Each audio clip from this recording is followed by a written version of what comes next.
play Beautiful Baby for me? Sure thing, Elsie. Let's go.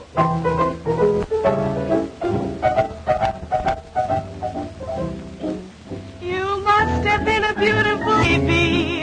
Why, you must have been a wonderful child. When you were only starting to go to kindergarten, I'll bet you drove the little boys wild. And when it came to winning blue ribbons, you must have showed the other kids how.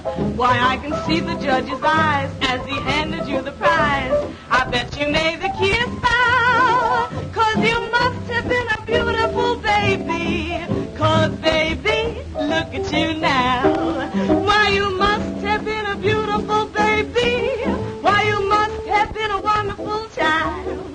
'Cause when you were only starting to go to kindergarten, I bet you drove the little boys wild. And when it came to winning blue ribbon, why, I bet you showed. Why, I can see the judge's eyes as he handed you the prize. Bet you made the cutest bow, 'cause you must have been a beautiful baby. 'Cause baby, look at you now. Sing it, boy, sing it.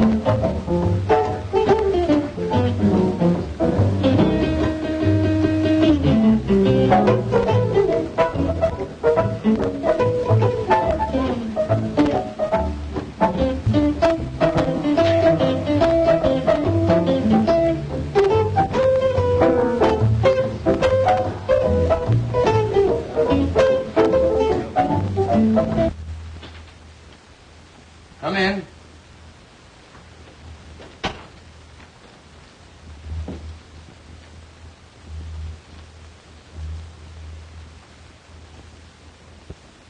Hello, Elizabeth. What's on your mind? Heavens. What have you been doing? Hijacking somebody? May I sit down? By all means. There you are. No. Well, who from, how come, and what for? Tony Guido and Nick Cavelli. I smell trouble. Their gang just pulled a big job. The Peacock robbery. Smells like one of their jobs. They keep me on the edge of seat, all right. Well, what do they want? A little party in the private apartment upstairs after the joint closes tonight, That's easy. It's for rent for such purposes. with a half dozen of our girls to entertain them, including Elsie. That's what I was expecting. And what I feared. There goes the big dough. With 300 more on the line on delivery of Elsie. $500 gone with the wind. You know she won't go, so Because I want the place to make money. Why do you let her kid you? Well, you want us to kid ourselves? Nonsense. You're paying a handsome manager to look after such things, aren't you? It's $200 without her, $500 with her. $300 ought to be enough to get you to make that manager do his duty. $500 is almost enough to make me use a gun. But I don't think they could persuade that girl to go up to that apartment if they offered her 10 times that much. It's amazing to me how you let that pair play you. If you had the right kind of manager, you'd soon see how quickly Elsie'd be persuaded to sit in on these parties. Darn it, why rub it in? The girl is 100% for the joint for what she's been hired for. No. I just can't tell any girl to do what I know isn't just right or get out. I'm a gangster, but I still haven't sunk that low. Rats. If you'll make my brother manager, I'll guarantee that Elsie Bellwood will be doing just what the joint wants her to do in 10 days or... Nothing doing, Elizabeth. I beat up men. I'll never win for getting rough with a woman.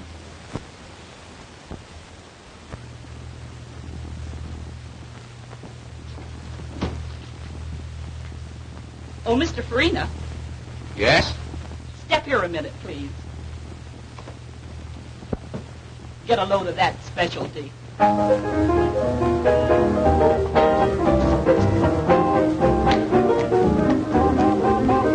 Some of these days, babe, you're gonna miss me, honey. Some of these days, babe, you're gonna feel so lonely. You're gonna miss my hugging. You're Gonna miss my kissing, gonna miss me baby. When I'm gone away, you're gonna feel so lonely, baby. Just for me only, for you know, baby, you done had your day. And if you leave me, you know you're gonna grieve me. You're gonna miss your little brown skin chocolate drop mama some of these. You're gonna miss me. You're gonna miss me? You're gonna miss me. Ow. What is that? Watch it, boys. You're gonna miss your little brown skin chocolate drop mama some of these days.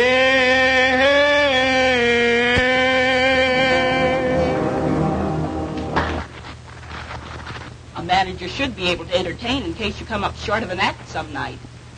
You saw that. Think it over, Mr. Farina.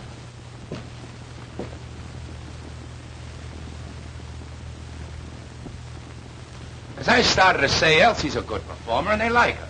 But she's too high hat. What do you mean, too high hat? Well, I mean that she should sit in on some of these parties many of our customers are always asking her to. You understand, eh, Hadnot? And, but is that just right? You know that Nut Elwood, she's a good performer. Pleases everybody with her singing and dancing. So don't you think that's quite enough?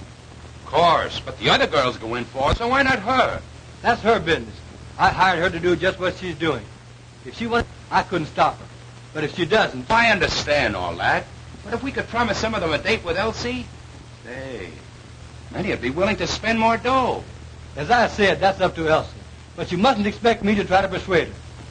And I hope, too, that the Poodle Dog Cafe hasn't sunk so low until a decent girl can't work here. Ah, don't be so arbitrary, Hadnot. Many of the people who come here call themselves slumming. And if they want to date up a few of the girls for a little party afterwards, it means more dough for the joint. You understand? Of course I do, Farina. And I do it right along. But you were speaking about Miss Bellwood. And I merely said that if she doesn't want to go out on any, I'm not going to argue and abuse her about it. Good evening, Mr. Grady. What's the matter? Oh, nothing much. I was just trying to show Hadnot that if Elsie would consent to sit in on some of these parties, it would help the business. Of course it would. What did Hadnot say about it? He said it was up to her. Well, he should make her. Who is she if she can't help us make more money? The other girls are always willing. That's what I try to show him. But all I could get is, it's up to her. I'll talk to Hadnot myself. Oh, Mr. Hadnot. Yes? Will you please step in here a moment? Of course.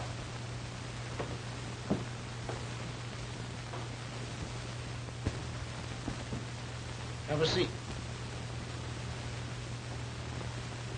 Cigarette? No, thanks.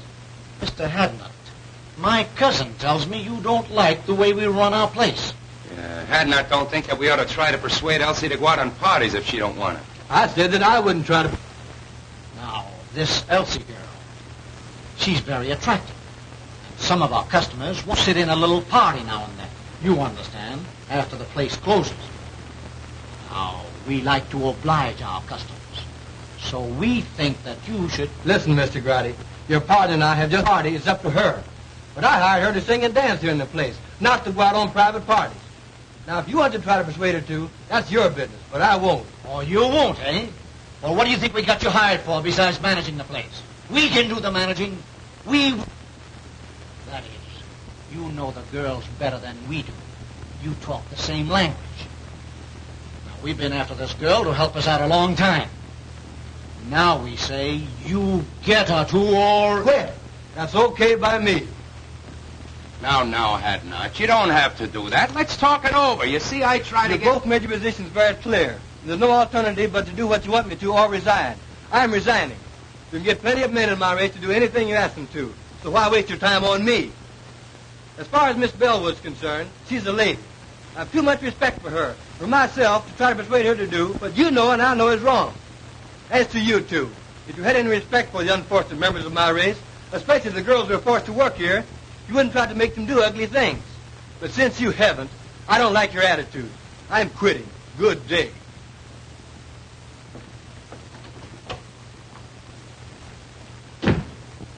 I was coming in to see Mr. Farina, and I couldn't help overhearing what was going on inside. What does he mean?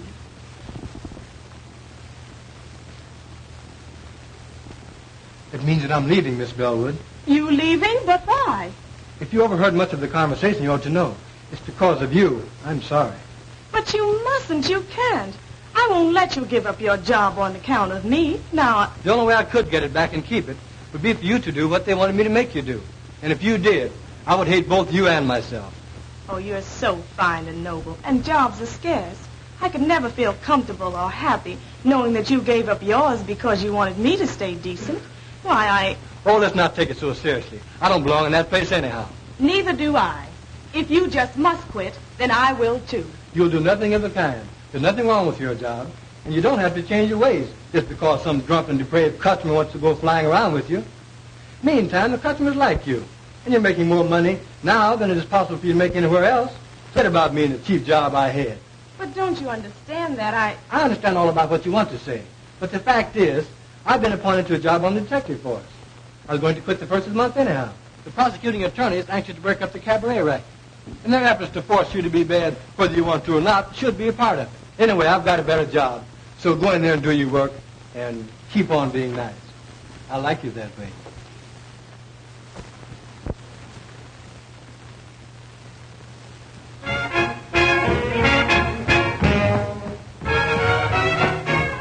there's certain something in this world that I like best. I depend on one thing for my total happiness. No, it isn't money. No, it isn't fame. You may think it's funny when I start to explain. Got no shoes on my feet, ain't got nothing to eat. But I've got a heart full of rhythm. Not a dime to my name, but I'm rich just the same. For I've got a heart full of rhythm. Now when the skies are gray and everything's wrong, I find my way by singing a song. That the great think I'm small. I laugh at them all, 'cause I've got a heart full of rhythm. Got no shoes on my feet, ain't got nothing to eat. But I've got a heart that's full of rhythm.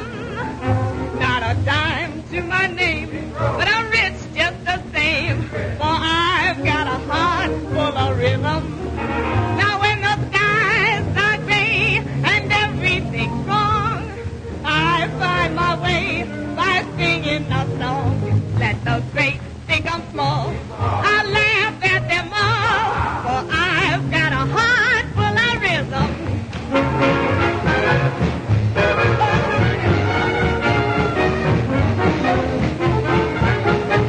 Now let the great think I'm small. I laugh at them all, but I've got a heart full of rhythm.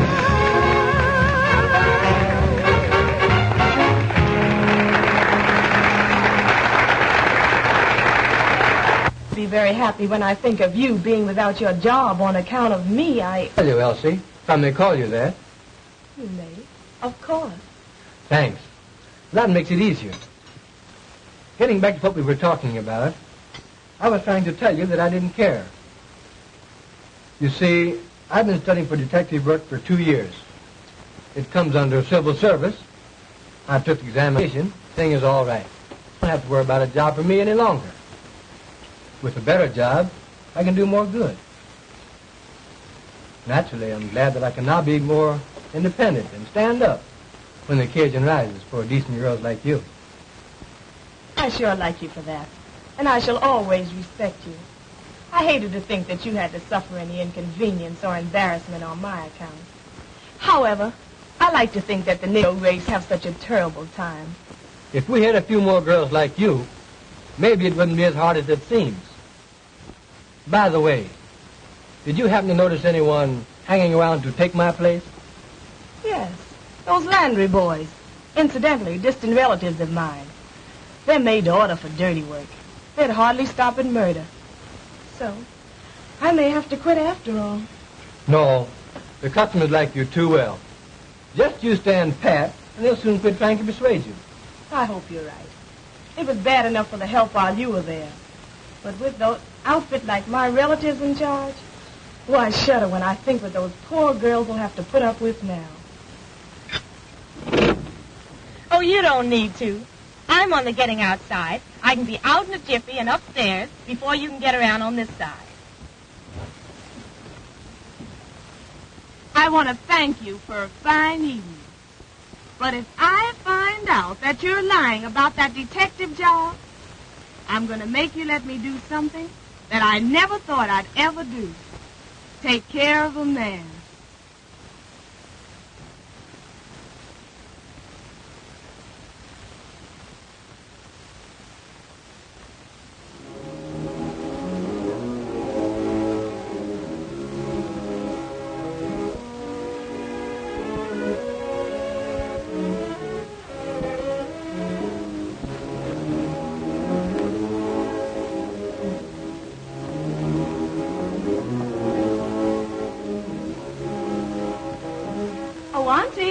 Oh, Auntie, are you asleep? You're playing possum on me tonight, Auntie. But why all the light? It'll hurt your eyes.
My man, I saw you give up your job tonight to defend a girl's honor.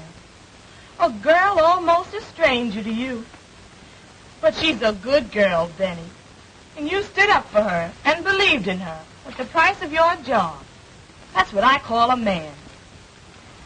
You're all right, Mr. Hadnot. I'd like to see some other colored man give up his job on account of any girl. Why, he'd throw at anybody that would show him 50 cents. I'm sorry to say. And then take her back for him. Pretty rotten setup. But you're out of a job, Benny. You've got to live and get along until you find another one. Now, you may have this job that you mentioned, and you may have just said it to console me, but I'll find out. I've seen plenty of women taking care of men. Worthless, trifling, good-for-nothing men. And I've hated them for it. Isn't that funny? I want to take care of one now, too. You, Benny. But you're such a good man, Benny. But this is different. You've just got to be all right. I've just got to do this. I want to give you everything that I make and let you give me what you want me to have. Will you promise me you'll do this, dear? It'll make me so happy.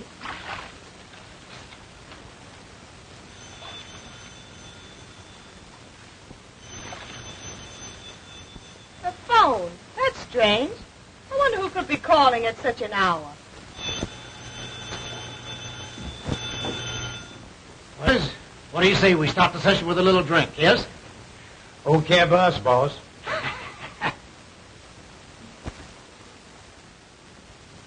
What can you want want to talk to my aunt about at this hour. Please give me the message. She's a skeptic. But if you say that it's a matter of life and death, I guess I'll have to call her.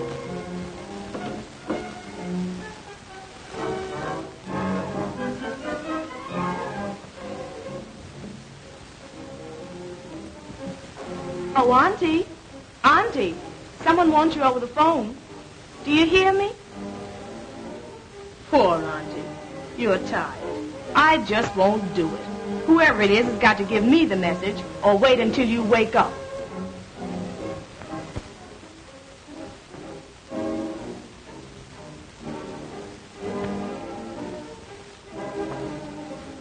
Hello? Hello? Hello? Hello? Hello? Hello? That's strange.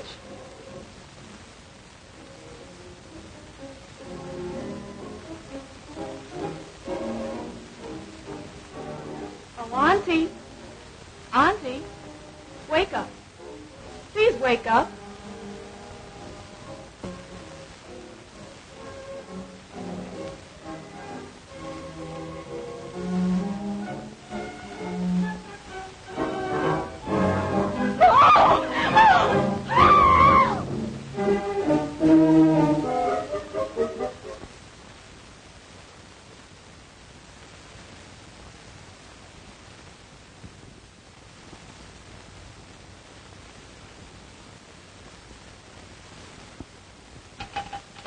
Operator! Operator! Give me the police station, please! Quick! You say you arrived home about 3 a.m. and thought upon seeing your Aunt laying as we discovered her that she was asleep? I thought she was asleep. When did you discover that she was dead, had been murdered? As I was finishing my bath, the phone rang. Yes? I left the bath and went to answer it. You answered the phone. I answered the phone. And? The person calling wanted to speak to my aunt. They insisted upon speaking to her. I asked them to give me the message. So, finally, when they insisted that it was a matter of life and death, I told them to hold the phone and I would go and call her. Then? Then I went to my aunt's room and called her. But she didn't awaken. She didn't awaken. Did you shake her? We usually do so when someone is hard to awaken. No, I didn't shake her. She was sleeping so peacefully that I decided that I would go back to the phone and insist upon them giving me the message. So you went back to the telephone and... I went back to the telephone, and I didn't get any response. The person calling had hung up. And hung up? I tried and tried, but I couldn't get any answer. You're quite sure that no one answered? Positive. That aroused my curiosity. I began to feel suspicious. So, finally, I went back to my aunt's room and called her and shook her. And it was then that I discovered that she had been shot. That she was dead.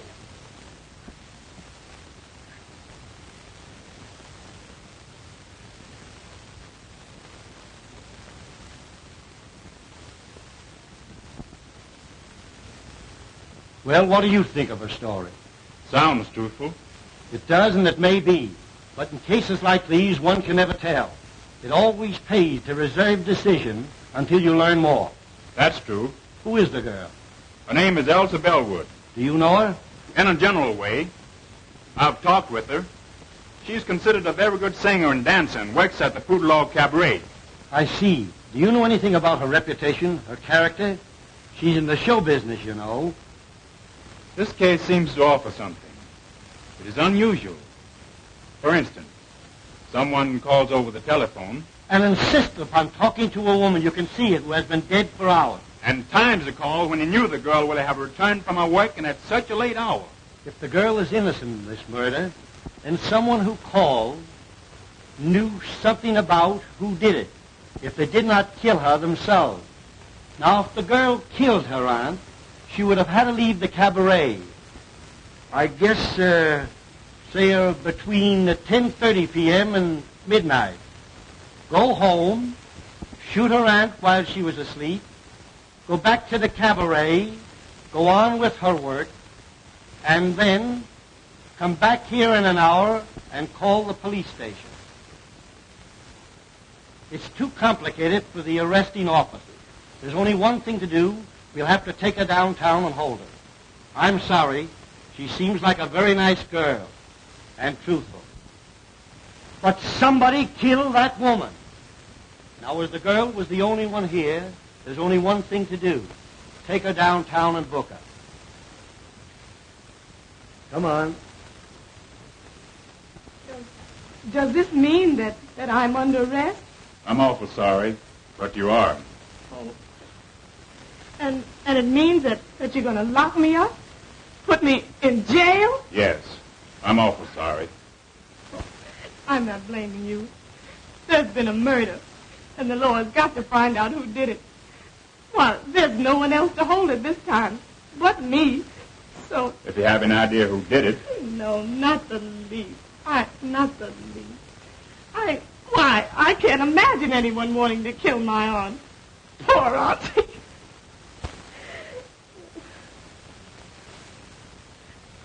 I was thinking of myself. I've never been arrested before. And now they're holding me for something that I don't know anything about.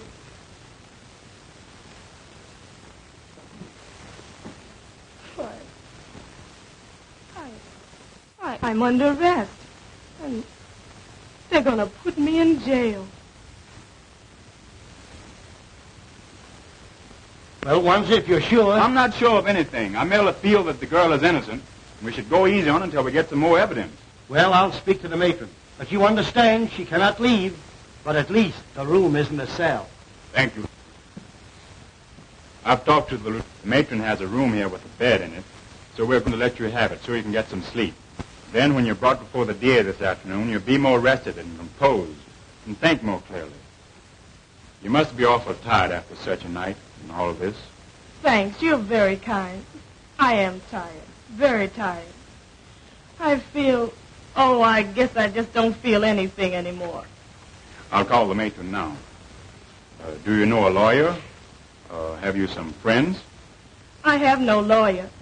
I know a lot of people, but I'm afraid they won't understand this. I just don't know what to tell them. Do you have a boyfriend? No, A pretty girl like you? You must have somebody you like or who likes... Oh, I didn't say that I didn't know anybody. I know a man, but I don't... He would come closer to under than anybody else. If you have a pencil, I'll give you his name and address.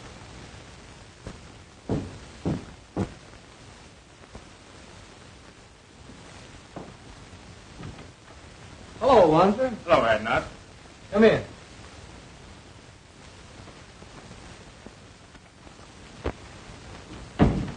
Have a seat. If Miss Bellwood didn't want to go on these private parties, you know what that means. I wouldn't make her go. Say, if I had my way, I'd clean up every cabaret like the Poodlock in this town. I stay so annoyed when I have to look upon other girls forced to put up with all they have to that it just makes my blood boil. Well, that was the trouble, and why I lost my job. Miss Bellwood is a good girl. She's a good performer, and the people like her. So I was thumbs down on making her do anything, other than the work she had been hired to do, for her to hold a job. So that's why I'm out of the Poodle Dog. That's too bad, Hadnot. But what about your appointment to the detective force? That's gone through, and I'm starting to work the first of the month. Good. I'll be glad to welcome you. Thanks. But getting back to the girl, can you imagine her committing a murder? We couldn't even force her to go on a private party. I'm positive that she doesn't know anything about it. But this is the law, so you see what we are up against. Sure, I understand. Well, get your things on and come on down to the station with me, and we'll see what we can do. Of course. I'll be ready in a few minutes. Come in.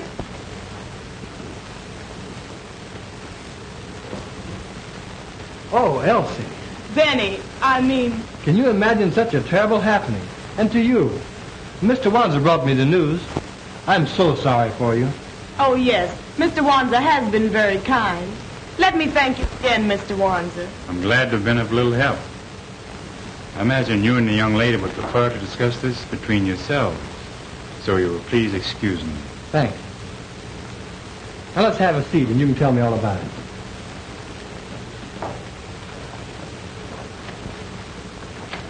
As I understand it, she had been dead several hours when you found her, after your arrival home. Oh, it was too terrible for words.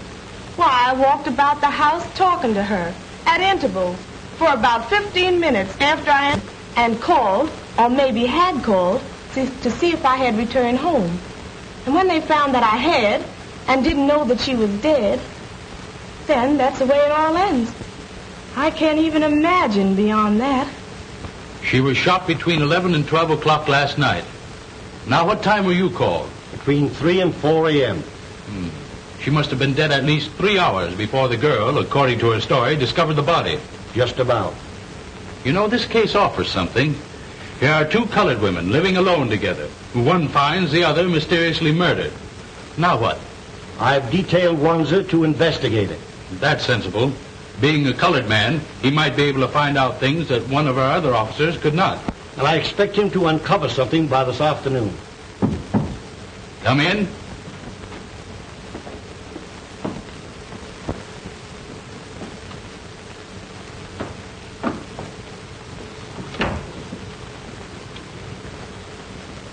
Now tell Mr. Eckert, the district attorney, how you're related to Miss Bellwood and what you know about her aunt. Well, I don't know that I ought to. Go ahead, sister. Tell them all about it. Well, all we know about the murder is what we read in the morning papers. Of course, we know, that is, we knew the victim, Josephine Hawkins. In fact, she was a cousin of ours. Oh, your cousin. So you were related. All right, go on. And this Miss Bellwood was her niece and lived with her. That we have already found out. Miss Bellwood told us that when we went to her house this morning. Of course, I merely mentioned the fact so that you'd understand. Now, what did this Mrs. Hawkins do? How did she live? You mean Miss Hawkins? She wasn't married, had never been married. Oh. No, she owned a beauty parlor that she ran downstairs in the same building. Have you any knowledge or idea how the expenses of the apartment were shared? No, I don't know. But I do remember once talking to her and of her saying that she had an awful lot of insurance for a woman, but that Elsie, her niece, had taken it out on her and was paying the premiums. So she was heavily insured, and her niece, whom we are holding here, paid the premiums, even had the insurance taken out. That's what she told me. Just when did she tell you that? Oh, 3 or 4 months ago, I'd say. That, of course, could be a motive for the murder. But we want to know more, Mrs. Green. The whole story. All you know. It's all right, Elizabeth. Go on. Tell them all you know. Well, Now, just a minute. Come here. You keep telling her to talk. How about you doing some talking yourself? What are you ordering her to tell? What do you know? Well, you see, I just got a job to manage the Poodle Dog Cafe last night. Oh, I see. You got a job to manage the Poodle Dog Cafe, and you got it last night. So what? Yes, he must tell all he knows. A murder has been committed, and the law must find the guilty persons. So tell all you know, if anything, about it. Well, we don't know anything much, mister. But you said the murder was committed between 11 and 12 o'clock last night. We were at the Poodle Dog Cafe from 9 o'clock last night, waiting to see Mr. Farini and Mr. Garotti about this job. At around 11 o'clock, I...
Gee whiz, I wonder when are those guys going to get around to me.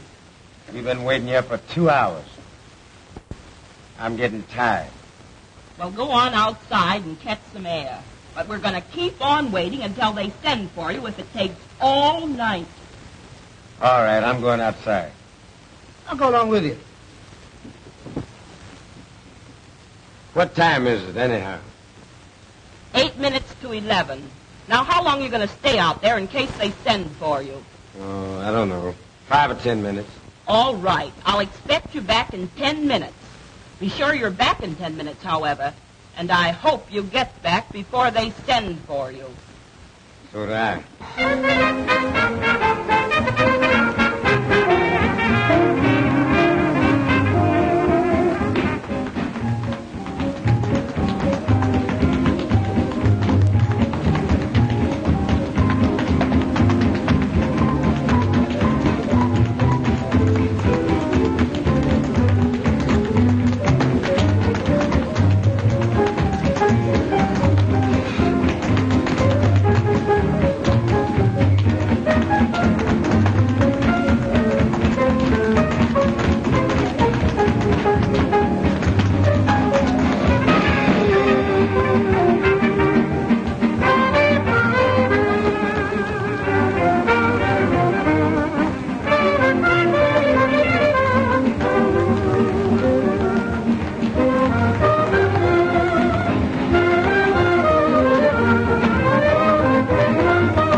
Glad to get out of that stuffy place.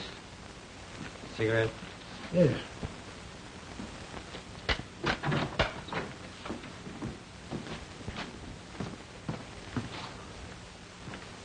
Oh, taxi!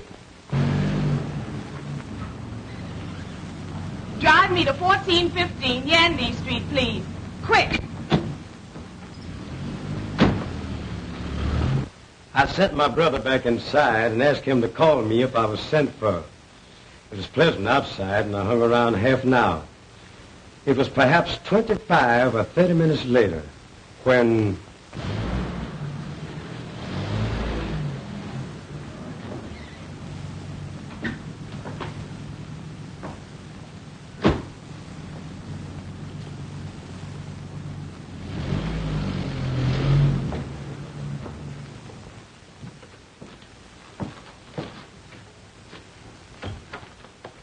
It's ready to see you now. Okay. When I entered Mr. Garrod and Farina's office, I happened to look up at the clock and remember that it was 11:35. Yes, sir. Bring Miss Bellwood to my office at once. Yes, sir. I thank you people for the information you have given me. I'll take your address, and if and when we need you, we'll send for you. You may go now. I sure hope you don't send for me. Oh, what an awful story. Why, I didn't leave the cabaret from the time I went to work until Mr. Hadnot picked me up and drove me home shortly after 2 o'clock that morning. Why has the man chose to lie like that? Perhaps he's trying to shield the real murder. Would he have any motive for killing her himself? Oh, I don't know. The whole thing has become so confused until I can't think clearly anymore.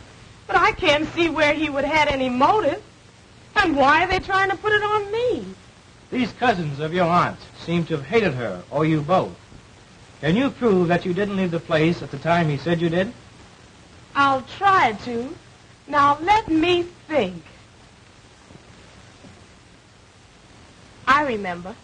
After the first show, or I should say between shows, we always do 2 shows, I went to my dressing room and had a nap. I always do.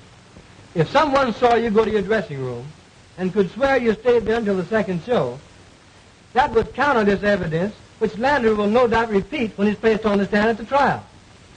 That's it, Miss Bellwood. You took the words out of my mouth. I see. No. because I always lock myself in, and I don't recall seeing anybody when I went in or when I came out. That will make his statement about seeing you leave the place hard to disprove. But we've got to produce evidence to prove that he's lying.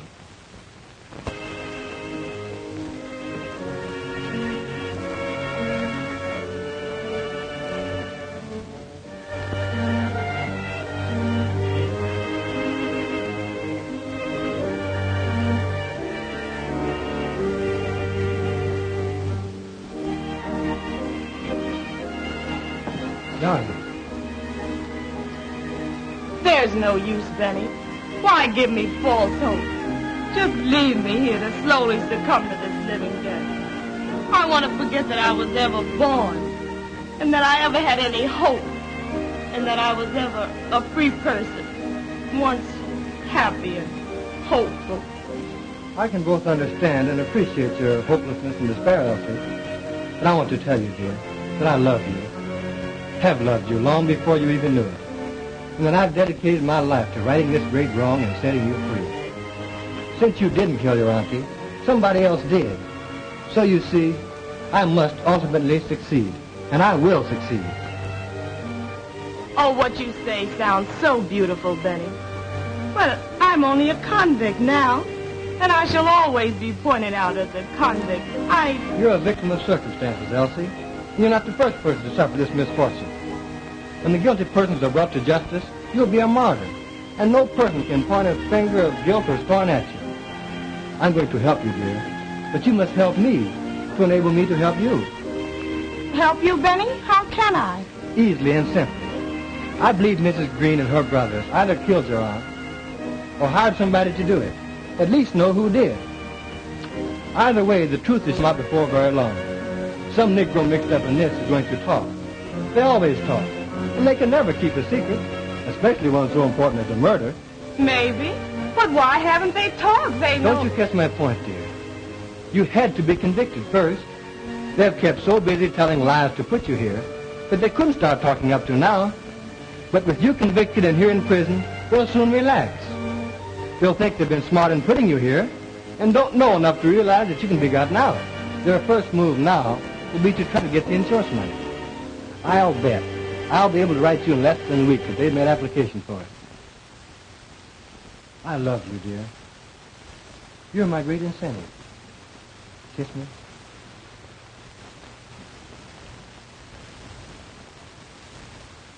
Well, how are you, Mr. Wansit?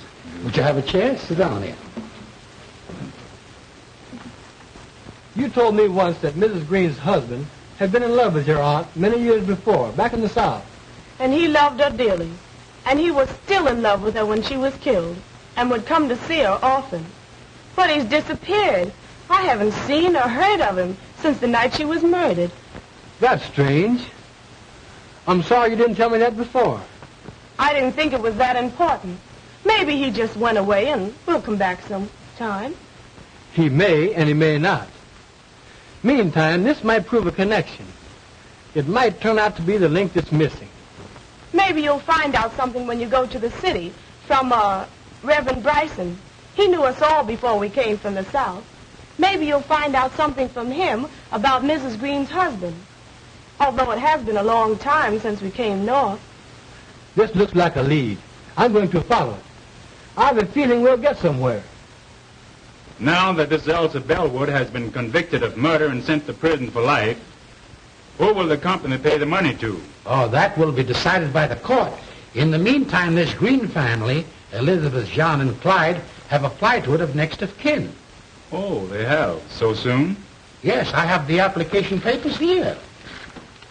You won't be paying them the money? Not until authorized by the court, and that will take considerable time. I'm glad to hear you say that. Did they give an impression when they filed the application that they understood it would be some time before the matter would be settled? Since you come to speak of it, I think that will be settled very shortly. Thank you. That is all I wanted to know. By that, you can see that they're counting on the money much sooner than it is even possible for the claims to be paid. This case isn't going to be long before something cracks. When this outfit finds that they can't lay hands on the money as quick as they had planned, Some of them are going to get impatient and drop something. And I'll be Johnny on the spot to pick it up and land all three of them in jail right quick. Well, I'm depending on you to keep checked up on them and help me to get somewhere. I've a feeling that there's a story yet to tell. In the meantime, let's get over this Reverend Bryson's and see what we can find out. You said something, brother.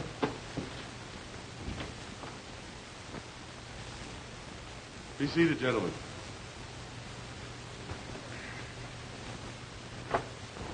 You're nothing but a whiskey head and no good. We have liquor here to sell to customers, not to be soaked up by the manager. You stay drunk. Nobody likes you. So you're through. Now get out.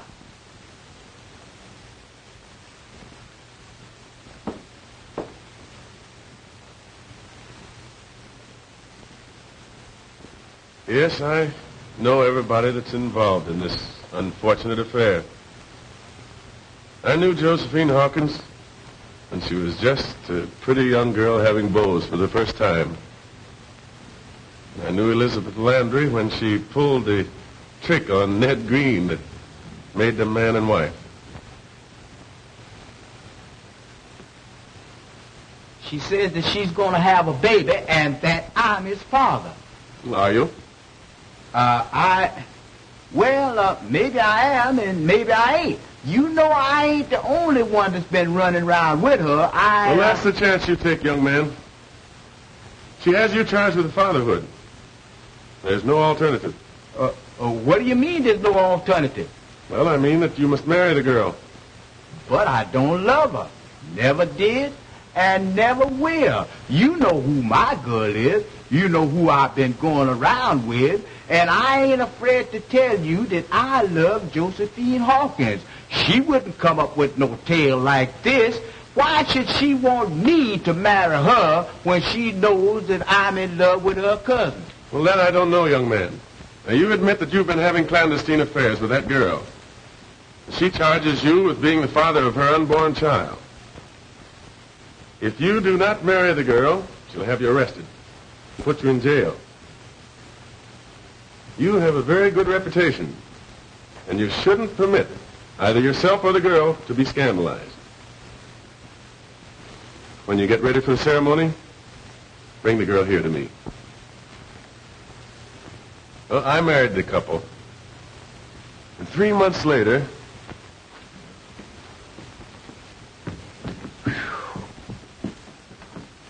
she lied. She's no more to become a mother than you are. She tricked me into marrying her, the dirtiest trick a woman could pull on a man. That's why I came to you to find out what could be done by it. well, you might ask for a doctor's examination. And if the examination proves what you say, I think the court would grant you an annulment. I don't want to wait that long. I can't be bothered with no nerves. I'm leaving town. I'm afraid if I stayed here, I'd kill her. I ain't got time to be bothered. I am leaving town tonight. Goodbye. Heartbroken, Josephine Hawkins had left town, gone north. And Elizabeth, after Green had left her, she left shortly afterward also for the north. And feeling that Green had followed Josephine, which perhaps he had, Elizabeth took her brothers, whose reputation was rather unsavory, north with her. 10 years later, I was transferred to my present charge. And when I came here, I learned that under the threat of death, Elizabeth's brothers had virtually forced Green to live with her. And in the meantime, Green's love for Josephine had never died. And he insisted upon seeing her whenever he had a chance. I think you have given us the key, Doctor, to the missing link in this tragedy. And we'll start from here and run this thing down. You can bet.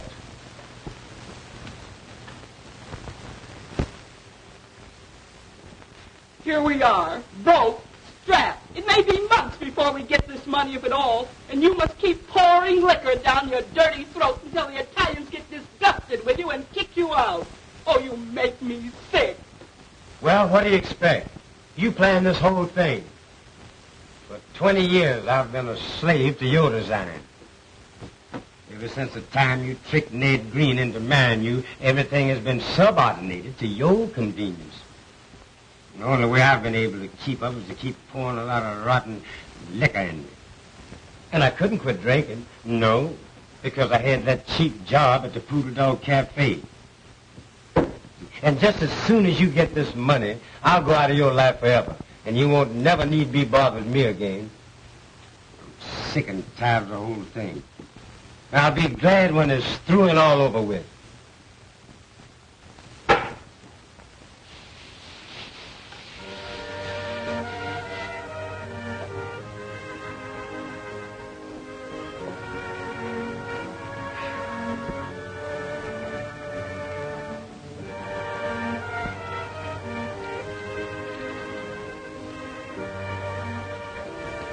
Dearest Elsie, we're getting somewhere.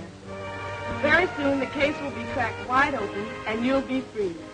In the meantime, now and always, dear one, that I love you. Love you.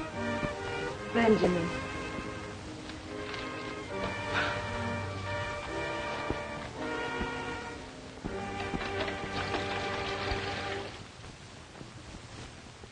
We'll wait right here till somebody comes out or goes in. I have a feeling we won't have to wait long.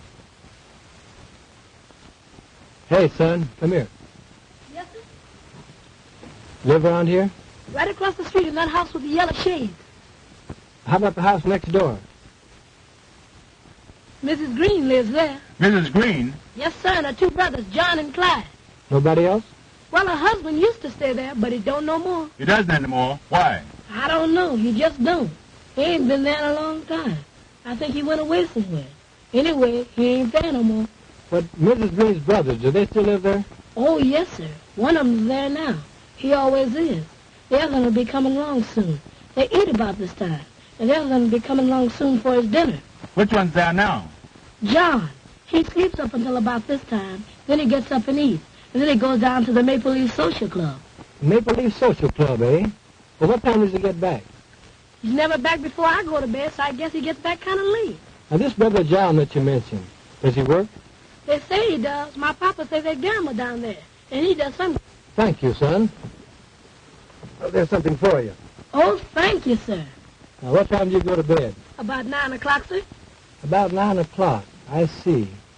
How would you like to meet us, say, right here at 8 o'clock? We want you to carry a note. We'll give you another quarter. Oh, I'll be glad to, sir. Right here at 8 o'clock. Right here at 8 o'clock. But remember, don't tell anybody. We won't be able to meet you and give you that other quarter. Oh, I know how to keep my mouth shut. I'm studying to be a G-man. I won't tell nobody. Be sure that you don't. You can go now and meet us back here at 8 o'clock. At 8 o'clock, don't tell nobody. I'll get you, mister. Goodbye.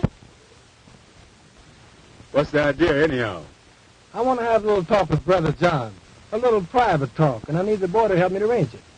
Let's go down to Morrison now for a glass of beer, and I'll tell you the rest when we get there. Now, that's the way we'll work it. Sir, that's a clever plan to have thought up all by yourself. Why didn't you think of it before? And why didn't Napoleon think of airplanes and howitzers? He could have really conquered Europe then. You go load the men into 2 cars and stop in the next block. They don't need to know what we're doing until we're doing it. I got you, Steve.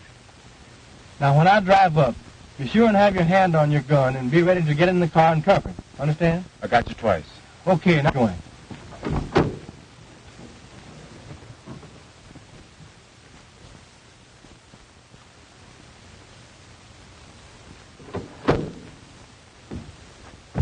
All right, mister. Here I am.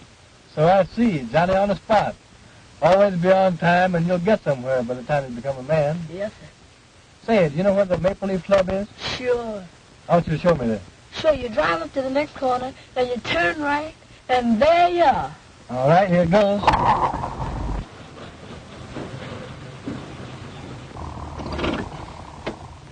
That's the club there, mister. Yeah? Well, go in there and see this man, John, and tell him that his brother wants to see him down there right away. You understand? Yes, sir. When you bring him here, I'll give you the other quarter. Now, when he's sitting here by me, you come around on this side of the car, and I'll slip it to you easy like. Yes, sir. Now, if you do just as I say and keep your mouth shut, it may be 2 quarters or half $1 that I'll be giving you. Yes, sir. You can go now.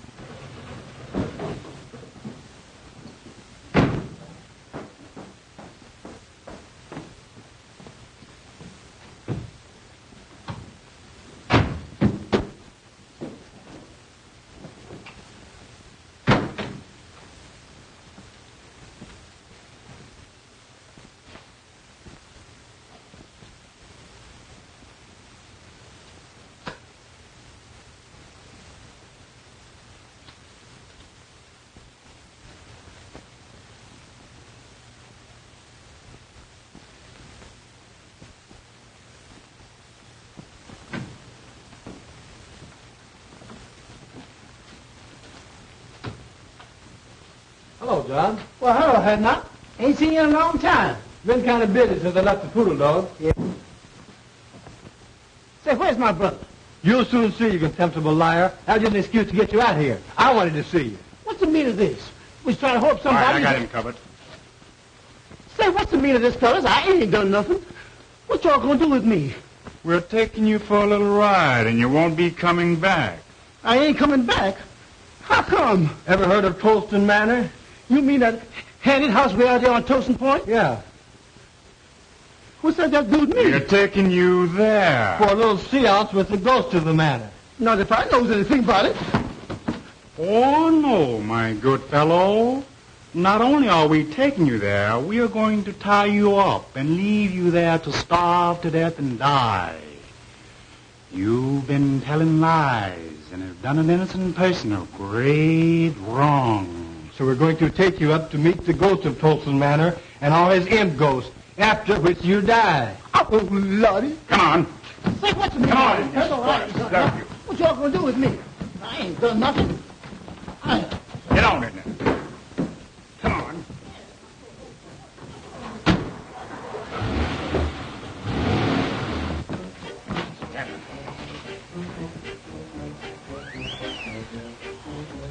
All right, Walter. Make a light, please.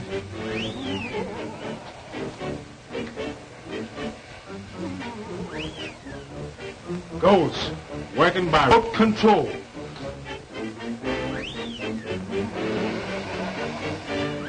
I hear that the only living things that visit here are huge buzzards with pink necks and white gills who fly down through the chimney and pick the bones of liars like John here, whose lips have caused great suffering. They tie them to that post over there. And when the buzzards fly down and devour our bodies, old Tolston turned their soul into imp ghosts. And every night at 12... Great goodness, it's midnight now. When that hand reaches 12, the ghost I've heard appear. At the stroke of 12, now watch.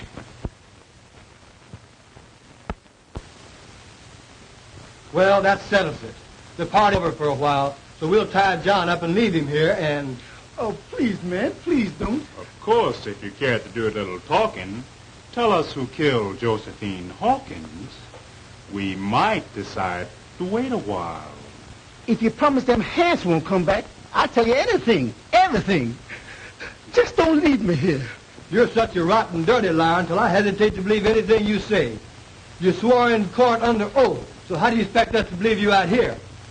But I'll tell you why we brought you here and why we're going to leave you here with these ghosts. You killed Josephine Hawkins. I killed who? Josephine Hawkins. And you lied about Miss Bellwood when you swore she left the cabaret and went home and shot her aunt. I didn't. What do you mean? I means I did lie about Miss Bellwood. So did my brother. But I didn't kill her aunt. Neither did my brother. I don't believe you. But we're going to tie you up and leave you here for the dirty lies you told on that poor innocent girl. We didn't kill her. I swears we didn't. But we did lie about seeing Miss Bellwood. And if you won't leave me here, I'll tell you all about it. Well, what do you think about it? Oh, I wouldn't believe this guy on a stack of Bibles. I don't see any use in wasting more time listening to this dirty liar. For if he'd lie enough to put an innocent girl into the penitentiary, we certainly can't afford to listen to him now. Please, man, won't you give me a chance? I didn't kill my cousin, but I did lie about her. I admit that, and if you promise you won't leave me here, I'll tell you all about how it was done. Shut up, you lying skunk. I don't heard you say. Wait a minute. After all, we can listen to his story, and if we still don't believe it, we can tie him up and leave him here. Oh, well, if you insist. All right, you rascal. But the moment I'm convinced that you're lying, we're going to tie you up and leave you here. I thank you, mister. I ain't going to lie. You can keep me here until you prove everything I says. All right. We're going to listen to your story. But we warn you that the moment it begins to sound fishy, it ends. And right here you stay. I'm going to tell you the whole story. And there ain't one word that was going to be a lie. All right. Start from the beginning. Way back in the South, before any of you came north. Yes, sir. I sure will. Well, it started like this. My sister Elizabeth took Ned Green into marrying her. He was going with my cousin Josephine and was planning to marry her. But when Green learned the truth, he hauled off and left her and came north. Josie found out somehow Green was mad, so she hauled off and left too. My sister then followed Ned up north and brought me and my brother along with her. And lo and behold, she found Ned up here chasing around after Josie. That made her mad, so she had us go get him and scare him into living with her again. He tried to, poor fella, but he just couldn't get along somehow. You see, Ned was still in love with Josie and was always slipping out and seeing her. Then, just before the murder... You've made a slave out of me all of my life. Why don't you let me be and give me a divorce so I can go and marry Josie? You know I love Josie and have loved her always. We would have been happy if it hadn't been for your lying lips. I'll not let you alone. And I dare you to try to get a divorce. If you even as much as start to try, I'll have my brothers break your ugly neck. Same thing, year after year, the same thing. Well, you ain't never made me love you, and I ain't going to try no longer. I'm leaving you for good, and I'm going to Josie. And if she won't run away and live with me, I'll steal into the house some night and kill her, shoot her in the head, then kill myself. That's what I'm going to do.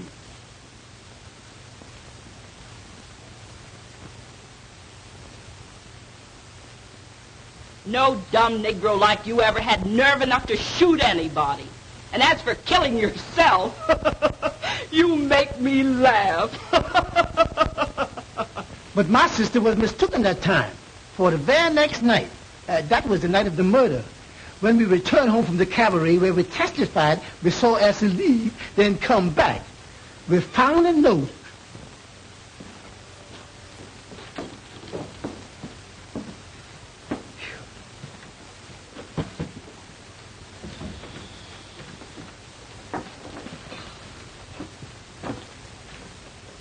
Hey, sis, where's the bottle? What about a little drink? Oh, go chase yourself. You've had enough liquor tonight.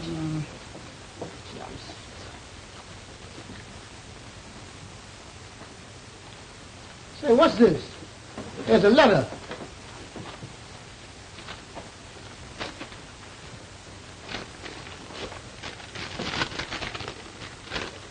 To my wife, I have done it. There is nothing to live for, so tonight I went to Josie's house and shot her through the head while she slept and turned on the light so her soul could find the way to heaven. With Josie dead, when you find this note, I will be dead too. I am going to tie a rock around my neck and jump off Tyndall's Bridge.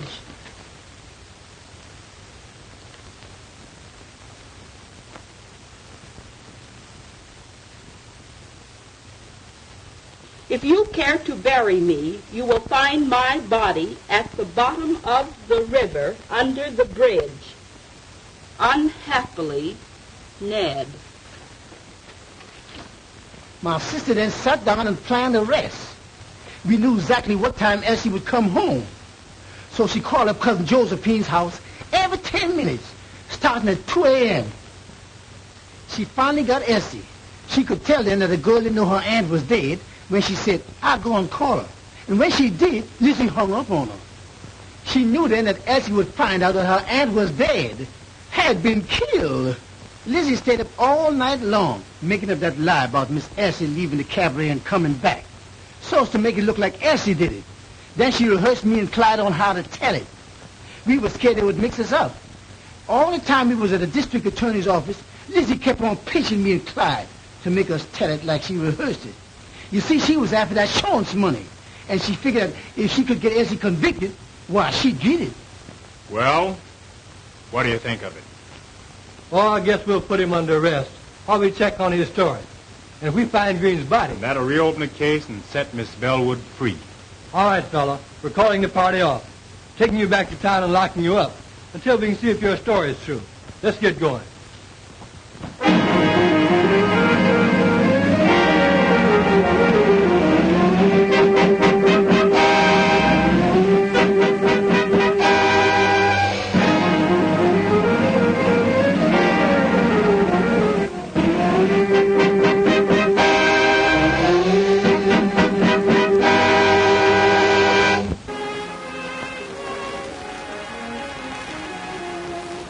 They're yours, dear. I'm giving them to you. Giving them to me? Now, what do you mean? Just what I say. They're yours, then, my darling husband. But Well, I'll explain. To begin with, I wouldn't have had them at all if you hadn't dedicated your life to the solution of the crime, which set me free. And next, for some strange reason, when I thought that you had lost your job on my account, I developed a means to give you my money, to take care of you if need be, until you got another job. Then suddenly, all I had been through began to happen. You saved me, you loved me, and you married me. And I love you. Now, after all this, if you want to make me happy, please take these checks, $15,000 worth, and do whatever you want to do with it. Will you promise me, dear? Such a peculiar request. Such a strange desire. But since you insist on making me a sort of guardian, I'll take the checks and establish a trust fund for our children, dear. Will that be all right?